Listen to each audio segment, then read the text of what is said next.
We find so many encouragements in the Bible that we should be determined as God's followers and continue in serving the Lord.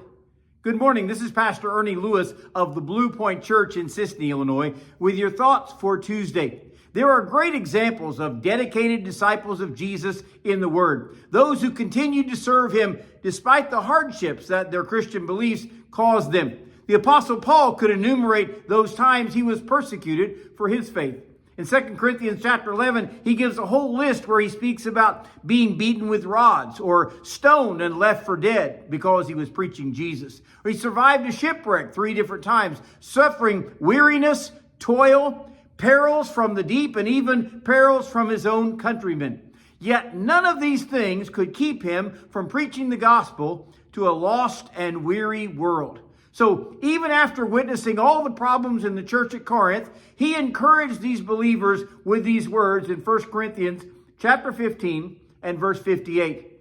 Therefore, my beloved brethren, be steadfast, immovable, always abounding in the work of the Lord, knowing that your labor is not in vain in the Lord.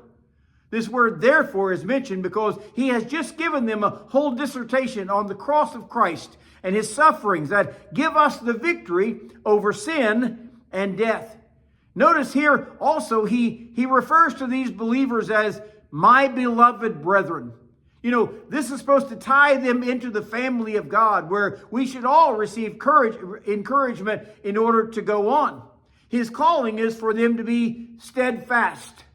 Steadfast. This is like the corner post in a fence row that will not be pulled this way or that way. It will not only stand firm, it will provide stability for all those around it. He also says that Christians should also be immovable. Now, be careful with this admonition, okay? Some will take a stubborn approach, a stance on some wrong side of an issue, and they continue to be immovable. Well, his words to the church is to not let this world move us, nor let the winds of doubt and even false teaching move us away from the gospel message. And while we are taking this stalwart stance with the gospel, we should always be abounding in the work of the Lord. You know, some may get discouraged because of another person's criticism, or perhaps some disheartening by persecution from this evil world around them.